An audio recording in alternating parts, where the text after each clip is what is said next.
Hey guys, welcome to the car vlog. This is Code on the Go, episode number 1. I don't know if it's going to suck or not, but I've done a lot of car vlogs and I'm trying to experiment with different styles to make this stuff interesting for you. Alright, let's just get into it. I got an Instagram question, which I do answer on occasion. So, this person's English is not his first language, it seems clear to me, so I'm just going to paraphrase what he wrote. So essentially, he is an IT engineering student. He's finishing this up, and he's interested in how to start a business, how to create your own little, quote, empire. How can a beginner start a business quickly in the web or not as a developer? So yeah, let's jump into it. It's a good question. Starting a business is the most exciting part of a business for me anyway, if you're an entrepreneur, and at the same time it's also the most challenging because you got to figure out what the business model is going to be. You got to figure out what product or service you're going to sell, and you got to figure out how you're going to deliver that product or service in an efficient manner so that you can make money. There's all these different routes you can take. Now, I'm going to give you the short version here. If you want the full version, you should check out my entrepreneur course. I cover everything, including 10 different business types, and I show you how to start and find new ideas for businesses, how to look into different types of businesses so you can figure out where you might find an opportunity, a niche, as they say. So, first thing, with a background in coding development, whether you do it officially, you go to college, you take an engineering course, or you learn through online courses, what have you. This is such an important tool for modern day entrepreneurs. Not for me. I can tell you from experience, I've been doing this for over 20 years now, that having coding skills is like having a secret superpower. It really is like having a secret superpower, because just about every new business and old business is going to need some sort of web presence. That means a website, social media presence. You're going to need to leverage technology to make the business more efficient, at least, and more than likely your business is going to be dependent on some sort of software that's the core of the business, or part of the core of the business. So I have friends of mine who have a multi-million-dollar business, and it is travel tourism, but they make heavy use of their websites, and they have a custom booking engine that they built from scratch. And all of this is such an important aspect. It's so important rather in their business operations. And their business has nothing to do with tech in terms of the product that they sell. On the other hand, so many of the big and most successful businesses today are basically technology businesses. Whether you look at Instagram and Facebook for social networking sites, you look at there's so many out there, right? You know the usual suspects, and there's so many out there. So yes, first of all, having a background or the ability to write code and understand the options that are out there is a big part of being an entrepreneur today. I've been arguing for years now. I've been telling people, if you're going to be an entrepreneur, no matter what it is, you should learn the basics of coding, what the different options are, what the technology stacks, what's available out there, so that you can make intelligent decisions as a software developer. For example, I wrote code for many years professionally. First, I built sites and then web apps and applications for very large companies, including massive pharmaceuticals, big banks, and lots of small and medium-sized businesses. And then I started writing my own software, my own SaaS, software as services, and started launching those into the market. So today now I have Studio Web, which is my web training platform, a custom platform I designed 8 years ago, and we've been developing and refining it since then, being used by schools all over the world, and literally at least 1 million students have used it, if not more. And we just released the Studio Web 4 platform, which took everything that we learned over the last 8 years and everything that I knew prior to that, of course, because I've been developing courses since 2003 about, and we've integrated into this platform. The reason we built the platform instead of using some third-party course selling site like a Udemy or something is because to really effectively teach coding and web development and so forth, you need a very specific structure to the course material, and you need specific features in the training platform.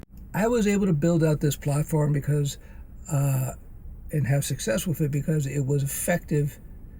Because I saw a weakness rather in the market in terms of online education. I had one of the very first online programming courses in the world, easily. One of the very first, back in 2002 or 3, I forget now. And so since that time, I've learned a lot about the business, and I know it really, really well. And because I know that business well, I know that niche very well, I'm able to produce a product and a service that fills a need that's not being filled by anybody else. So that's what you're going to need to do. When you have your background in software development and coding, if you want to start a business, you're going to have to start getting out there in the real world, the business world, and start figuring out rather, where you might find a niche, an opportunity to fix a problem, or to find a weakness in the market where you can solve that problem. And that's just a little bit of elbow grease, as they say. That means a little work. You're going to have to poke around out there, start talking to people. So the example I like to use is, let's say you think that there might be an opportunity to help coffee shops. Craft coffee or craft beer is a growing segment for sure. And so there's all these little companies that are popping up everywhere in this world. And so what you could do is you could go around, start talking to all kinds of microbreweries or maybe craft coffee shops, start talking to the owners and the people who work the floor. Maybe go work for a coffee shop after you get out of school or after you do a studio web training. Go work for a coffee shop for like 2-3 months just to get a feel for the business. And that's the best way to learn about where you might see an opportunity in that business. And I'm talking my walk. Back when I was 17 years old, I was thinking of getting into this rare fish importation business, water purification business. And though I was a hobbyist and an expert at that hobby, I decided to go work for the largest wholesaler in Eastern Canada because I wanted to see what the business was like behind the scenes. So I worked there for, I think it was a summer, maybe 4 or 5 months. I forget now, it's been such a long time. It's like 8,000 years ago. But it was really instructional because by working there for several months, I was able to figure out what the game was about. I was able to see what they had to deal with, what the problem was, et cetera, et cetera, et cetera. And I made contacts. And they became one of my clients actually at one point, one of my important clients. Later on, as my business, when I left and I started my business and began to grow, but it was a very important experience to go work there for a few months just to get a feel for the business, to understand where I might be able to find an opportunity to sell a product or service into that business, into that industry rather. So there you go. So yeah, again, to start a business, if it's not clear, once you have a bit of coding under your belt rather, so you understand the options that are out there, you understand the difference between the web stack and when you might use AI, when you might use Python, or you might decide, it might be better to do a WordPress here, or it might be for this it's simple, might just use Wix or Weebly or whatever builder, or maybe you're going to build something from scratch using a web framework like PHP and Laravel or Node.js and Express. Once you have that background and you understand what's available and what you can do basically, then you can start looking around, looking at different businesses, different industries. Start trying to figure out where you might find an opportunity. You can start with things that you're interested in. So if you're interested in coffees, or you're interested in beers, types of beer, or maybe you're interested in something else totally. So like a friend of mine, they're interested in partying, so that's what they do. They have a travel tourism business that helps people I'll go, it helps them with the partying in towns and stuff, to get into venues and stuff, and they do quite well with that. It was born out of interest. But I'll leave you with this though. When you start your business, and that's the slowest part, you just got to keep trying different angles. So it's good to start a business when you're younger, when you have no responsibility really. Expect fits and starts. Expect to hit walls. That doesn't work. That doesn't work. Okay. That's a good idea here. Expect that as part of the process. That's okay. I believe that if you follow certain basic principles in business, and you're persistent, and you manage your finances well, you manage your psychology well, it's inevitable you will be successful. But you have to expect there's going to be some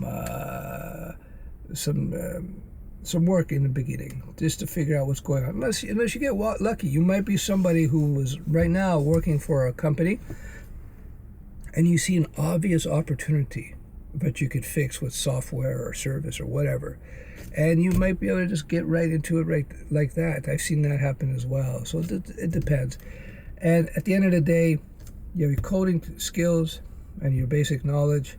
And then you want to go out there and you want to get what they call domain knowledge. A domain being a type of business. It could be a coffee business, it could be craft beer business, it could be a sporting equipment business, it could be minor league football teams, who knows, right?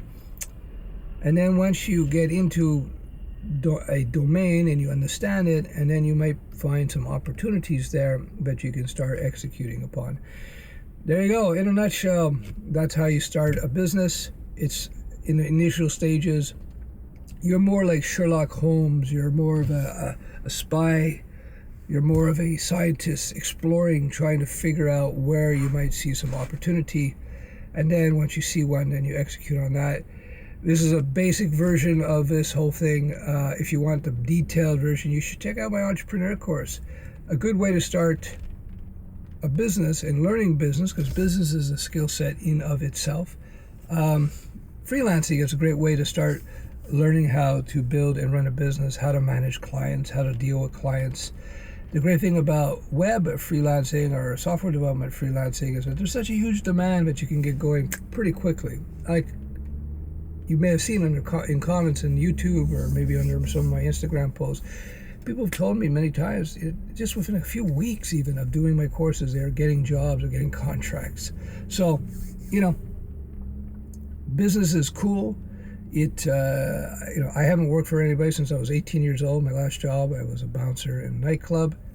I did that for about 1.5 years, 2 years. I used to work as a bouncer, and I have to say, as an entrepreneur, it is you have a total free lifestyle. Like there's the idea of retirement and vacation is kind of alien for me. I'll ask people, what day is today? Is today Saturday or is it Monday or Tuesday? I don't know. You don't know, because you're not bound by that as a business owner and operator. You're not really bound by that. You're bound by meetings and stuff, and you have to hit certain deadlines sometimes. But at the end of the day, you have total flexibility and freedom. But there's a bit of pay. There's a bit of you got to pay for that. You got to pay for that freedom a little bit in the beginning, where there's a little uncertainty. But that's cool. That's cool. The uncertainty is figuring out your niche, figuring out the domain, figuring out where the opportunity is, and it's just getting that engine going, the engine of your business. All right.